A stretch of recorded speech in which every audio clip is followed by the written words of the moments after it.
Sa nakaraan nating kwento sa kasamaang pala ay nagkita na ang nagkawali na mag-asawang si Lilith at Okangwu. Nahihiyang humingi ng tawad si Lilith sa hindi niya kaagad pagpapakila kay Kangwu noon, sa kabila ng aniyay matinding kagustuhan ng kanyang hari na muli siyang makita. Sa isip-isip naman ni Kangwu na kahit kailan hindi niya hinanggad na muling silang magkita. Parang tipaklong na tumalon si Lilith sa kanagpakandong at yamakap kay Kangwu. Sa sobrang tuwa na sa wakas ay natakasan niya na ang nakakadiri niyang taong anyo at nanambalik sa totoo niyang kagandahan. Nandidiring pakiusap naman ni Kangwu sa kanyang isip na bumalik na lang si Lilith sa taong anyo nito, ngunit hindi niya masabi ng direkta sa succubus queen kaya't nagbabaka sakaling tanong niya kung kaya pa bang bumalik ni Lilith sa taong anyo. Tumanggi naman agad ni Lilith at sinabing masyadong pangit ang anyong iyon para ipakita kay Kangwu. Ngunit dahil aniyay pagkakaguluhan siya ng mga tao kapag nakita ang totoo niyang anyo hindi niya hinayaang tuluyang masira ang kanyang human form. Parang nabunutin ng tinak sa dibdib si Kangwu nang marinig yun, dali-dali niyang sinang-ayunan ng pusit na si Lilith na tama ito sa kanyang ginawang desisyon na huwag sirain ang kanyang human form. Tumatawang saad ni Lilith na baka pagkaguluhan siya ng mga tao kapag nakita ang kanyang demon form, saka napabuntong hininga dahil aniyay nakakapagod din ang pagiging masyadong maganda. Hindi naman makapaniwala si Kangwu sa nakakasukang mga salita na pinagsasabi nito tungkol sa kanyang kagandahan. Ngunit dahil sa kahibangan ng succubus queen nagkaroon ng pag-asa si Kangwu, na maari niya pang gawa ng paraan nang sa ganun ay hindi humantong sa pagkasira ng kanyang mga plano ang nangyayari. Kinapitan niya sa balikat ang pusit na asawa at pinuri ang kagandahan nito. Saad pa niya na hindi niya gustong may aaligid-aligid na mga langaw kay Lilith. Namula naman agad ang pisngi ng succubus queen sa kasinabing napaka-cute magselos ng ating bida. Romantikong hinatak ni Kangwu ang baywang ni Lilith, at may paglalamang na sinabing ayaw niyang makita ng iba ang totoong anyo ni Lilith. Nagpapapoging pangungumbinsi pa niya na nais niyang manatili lang si Lilith sa human form nito palagi. Ngunit mabilis namang sumalungat si Lilith dahil aniyay napakapangit ng kanyang human form. Kinilig naman ang babae nang sabihin ni Kangwu na hindi mahalaga ang kanyang anyo, mas lalo pa itong nakumbinsi na may pagtingin sa kanya si Kangwu nang sabihin ng ating bida na ang mahalaga sa kanya ay naruroon si Lilith. Animoy namulaklak ang buong paligid ng mad-inig ng succubus queen ang malalamang napahayag ng ating bida. Dahil doon napapayag din niya na si Lilith na mamuhay sa taong anyo nito, na sobrang nagpasaya kay Kangwu na halos magsisigaw siya sa tuwa dahil nag-awan niyang paraan upang matakasan ang nakakadiring galami ng asawa. Habang nagsasaya na hindi na muling malalapatan ng galami ni Lilith ay siya namang paggapang ng malagkit nitong galami sa kanyang braso, ibinahagi pa ni Lilith ang kanyang pag-aalala na baka di matanggap ni Kangwu ang kanyang human form kaya't ngayon ay nakahinga siya ng maluwag. Kinilabutan naman agad ang ating bida habang pagpapatuloy ni Lilith na dahil sinabi ng mga tao na maganda ang kanyang anyo bilang tao, napapaisip siya kung iba ang standard ng mga ito pagdating sa kagandahan ng babae. Ngunit nakangiting pahabol niya na sa oras na yon nasisigurado niyang mas gusto ni Kangwu ang kanyang demon form. Lalong nandiri at nangilabot nag-ugok nating bida nang yapyusan siya ng mga galami ni Lilith.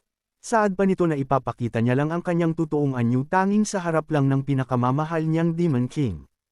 Pilit nagpumigla si Kangwu at kumawala sa galami ni Lilith pasigaw pa niyang pang-pag-amin na mas maganda ang taong anyo ni Lilith. Nandidiring saad niya na ayaw niya sa nakakadiring itsura ni Lilith at sa naglalaway nitong galami. Ngunit imbes na malungkot ay tumatawa pa ang succubus queen at hindi naniniwala sa ating bida na inakala niyang nahihiya lang. Tinangkal niyang habulin ng kanyang galami ang nagpumiglas nating bida at sinabing magsasama na sila habang buhay, nandidiring napasigaw naman ang ugok na si Kangwu at hindi malaman ang kanyang gagawin. Bigla namang lumabas ang malakas na enerhiya mula sa ating bida matapos ang pag-refinement sa demonic energy ng mga cracks. Naabot na din niya ang 130 energy stats at na-unlock ang 8th stage awakening ability. Sa lakas ng puwersang biglaang dumating tumilapon din ang papalapit na si Lilith. Hindi makapaniwala si Kangwu na naabot niya ang 130 stats dahil huminto na siya sa pag-abot dito. Matapos ang nangyari noon kay Balek bilang resulta nito mas lalong maging malinaw at kalmado ang isip ng ugok nating bida. Habang nakasalampak sa sahigtak ang tinawag ni Lilith ang pinakamamahal niyang Demon King, matapang na utos niya sa asawa na magpalit na ito ng anyo bilang tao dahil naabot na niya ang limitasyon sa ginagawang pang-uuto dito. Tatanggi pa sana ang pusit na si Lilith ngunit hindi na niya itinuloy matapos mad-ineg si Kang Woo, na ayaw niya nang ulitin pa ang kanyang binitawang utos. Walang nagawa ang pusit na nagmamahal kundi ang sumunod at agarang nagpalit ng ayon, napamura naman at animoy nasusura ang ating bida at kesa manood minabuti niyang tingnan ang bago niyang abilidad. Ang special ability na natanggap ni Kang Woo ay ang Prince Butcherer Rank SS, at sa pamamagitan nito magagamit niya ang kapangyarihan ng mga princess sa pamamagitan ng kanilang kaluluwa. Ang Seven Princess kabilang na si Satan ay matatagpuan sa Myriad Demon Palace sa kailaliman, at kahit na sa panahong naghahari si Kang Woo sa Hell hindi niya magawang magamit ang Abyss dahil sa mga ito, ngunit ngayon ay maaari niya nang gamitin ang kapangyarihan ng 7 mga prinsipe. Sa tingin din ng ugok na si Kang Woo ngayon din ay maaari niya nang gamitin ang Soul Reaper sa Seven Princess, at marahil ang kaluyuan na nga ito ay sinasabi sa kondisyon ng system mayroong high demonic spirit. Ang tanging iniisip na lang ni Kang Woo ay paano makukuha ang kailangang kaluluwa ng mga ito. Matalim na napalingon naman ang ating bida nang sabihin ni Lilith na tapos na siyang magpalit ng anyo. Sa isip ay nagsasaya ang ugok nating bida matapos mabunutin ng tinak sa dibdib. Ngunit dismayado naman si Lilith saka nasabi sa isip na hindi niya magagawang maakit ang kanyang Demon King sa ganun kapangit na anyo. Minabuti ng ating bida na gawin ang lahat ng sa ganun ay manatili si Lilith sa ganung anyo. Itinanong pa niya kung ano ang nangyari sa tunay na kurus kay Yuri. Sinabi naman ni Lilith na kasalukuyang natutulog ang totoong may-ari ng katawan. Nang itanong ni Kang Woo kung may kakayahan ba siyang gisingin ito malungkot na sagot ni Lilith na meron kapag ipinag-utos sa kanya ni Kang Woo. Naitanong din ni Kang Woo kung saan napunta ang mga abilidad ni Yuri na manghiram ng kapangyarihan sa panlabas na mundo. Sagot naman ni Lilith na wala siyang alam doon dahil wala din siyang kakayahan na gamitin ang sinasabi ni Kang Woong kapangyarihan. Napagtanto ng ating bida na ang kakayahang ito ay Yuri lang ang makagagawa, kaya't hindi niya ito magagamit upang tawagin ang kaluluwa ng Seven Princes. Matapos magtanong inutos ni Kang Woo kay Lilith na sabihin sa kanya ng babae, kung ano ang mga nangyari matapos siyang mapabilang sa demonic order. Ilang oras na nagkwento si Lilith kaya't doon naunawaan ni Kang Woo ang tungkol sa pagpapakalat nito ng impormasyon tungkol sa kanya, sa kagustuhan nitong malaman ng demonic order na hindi si Satan ang totoong ruler ng Hell. Nakaluhod na humingi ng tawad si Lilith at sinabing hindi niya alam ang relasyon ng mga ito kay Kang Woo, kaya't nakagawa siya ng katangahan at nagpakalat ng mga impormasyon sa mga kalaban. Inutos ni Kang Woo na bumalik muna si Yuri sa Japan pansamantala.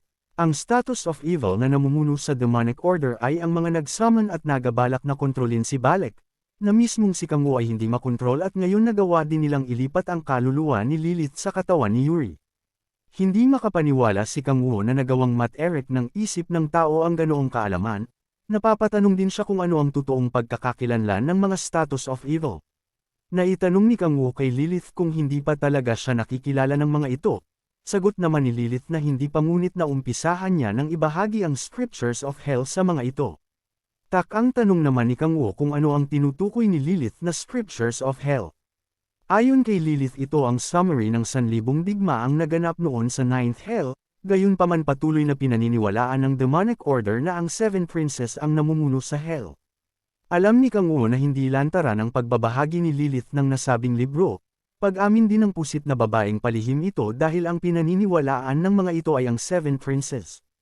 Naisip ng ugok nating bida na may pag-asa pang mabawi ang mga sinabi ni Lilith, kaya't agad niyang tanong kung saan ipinamamahagi ni Lilith ang nasabing libro. Hindi naman nagdalawang isip na sinabi kung saan nga ibinahagi ang libro. Agad nagtungo si Kang Woo sa gitna ng mga building sa Middle East, kaya't doon napagtanto ni Kang Woo na kaya ganoon kahirap mahanap ang libro dahil sa lokasyon nito. Habang nakatayo sa kalsada tanong ginamit ni Kang Woo ang omniscient power, upang malaman kung saan nakapwesto ang bastardong mga demonic order. Ang goal niya ay ang sekretong manmanan at alamin ang pinag-uusapan ng mga bastardo sa kanilang headquarters, upang malaman kung gaano nakalawak ang impormasyong kumalat sa mga ito dahil maging si Kang Woo ay hindi din alam kung ano ang nakasulat sa scriptures of hell. Sa pag-iikot ng kapangyarihan ni Kang Woo nakita niya ang ilang middle-low demons, hindi man wordo na may demon sa demonic order at base sa tingin niya ay may nagaganap sa meeting sa pagitan ng mga ito. Pakiramdam ni Kang Woo na isa siyang bida sa pelikula Isang Spy noong 1988, napapaisip pa siya kung kailangan niya bang dumb-ambush sa mga ito nang sa ganun ay maging ganap ang pagigising spy. Sinabi ng nakaupong demon na hindi niya inakalang may taong may kakayahan na gumamit ng demonic energy sa Earth. Alam din ng pangit na demon na ang pinagkaiba ng Earth sa Eleanor na may kakayahang gumamit ng black magic. Sinabi din nito na walang binatbat ang demon sa Hell sa pinuno ng demonic order. Sinabi naman ng isang nakamaskara na ang kakayahan nila ay hindi may kukumpara sa kakayahan pamilya ng kanyang Lord Lucifer. Base sa pinapakinggan ni Kang Wu, ang mga kausap ng demonic order ay ang pamilya ni Lucifer mula sa Eleanor, ngunit hindi malinaw kung ano ang ginagawa ng mga ito doon. Direktang tanong ng nakamaskarang demonic order kung ano ang ipinunta sa Earth ng kapamilya ni Satan. Sinabi naman nito na nagpunta sila doon para tanungin ang kanilang pinuno tungkol sa ginawa nitong krimeng laban sa kanila, na ikinagulat naman ng kusap na demonic order. Sinabi pa ng pangit na demon na narinig nilang lahat ang impormasyon kay Halpa, kaya't hindi nila nais marinig na magmamang-maangan ang mga demonic order. Mga ngatwiran pa sana ang nakamaskarang bastardo, ngunit natahimik ito nang iikom ng demon ang kamay, at malakas na ibagsak sa lamesa na naging dahilan ng pagkawasak nito. Halos isuka na nito ang lalamunan sa galit at pasigaw na sinabing alam nila na si Satan, ang pinuno ng demonic order, ay siyang pumatay kay Phoenix at Malpas. Laking pagtataka naman ng lalaking nakamaskara dahil wala siyang kaalam-alam sa pinagsasabi ng kaharap na demon. Naisip agad ni Kang Wu na walang intensyon si Lucifer na nagsugo sa kanyang nga alagad, na magdeklara ng digmaan laban kay Satan, bagaman sinabi ng mga ito na naroon sila upang tanungin si Satan tungkol sa nagawa nitong kasalanan. Hindi uso nagpag-uusap sa pagitan ng mga demon kundi patayan at pagdanak ng dugo ang agad na solusyon ng mga ito. Kaya't ang pakikipag-usap ng alagad ni Lucifer sa demonic order ay nangangahulugan lang ng dalawang bagay. Una, iniisip ni Lucifer na hindi niya kayang talunin si Satan sa pag-aakalang ito ang nangangalaga demonic sea, alam niyang mababa ang tayansa na manalo siya laban dito. Alam ng ugok na si Kang Wu na kahit kailan ay hindi kayang isuko o pakawalan ni Lucifer ang demonic sea, kahit na ikamatay pa nga ito ay hindi ito susuko. Pangalawa ay masyadong desperado ng sitwasyon ni Lucifer kaya't hindi niya mapagtuunan ng pansin si Satan, hindi man niya alam ang kasalukuyang sitwasyon ngunit ipinagpapalagay niyang kasalukuyang nakikipaglaban ito sa mga archangel o gods. Hindi man siya sigurado kung alin sa dalawa ang tama, ngunit isa lang ang sigurado niya: masyadong malala ang sitwasyon kaya't mas pinipili ni Lucifer na ayusin ang gusot sa pagitan nila ni Satan sa pamamagitan ng pakikipag-usap. Nakangisip ang naisip ng ating bida na mukhang nasa gipat na sitwasyon ang bastardong si Lucifer, kaya't pinaganya niya ang kanyang kapangyarihan mula sa natatanging armas na singsing. Sinabi ng demonic order na wala siyang alam sa sinasabi ng demon, at hindi si Satan ang kanilang pinuno kundi ang status of evil. Ngunit bago pa man siya kapagpaliwanag ng malinaw na gulantang sila nang biglaang nawasak ang bubong at bumagsak sa kanila ang malakas na puwersang nagliliwanag. Lahat ng naroon mga demon na sugo ni Lucifer at mga nakamaskarang demonic order ay gulat na napatanong kung ano ang nangyayari.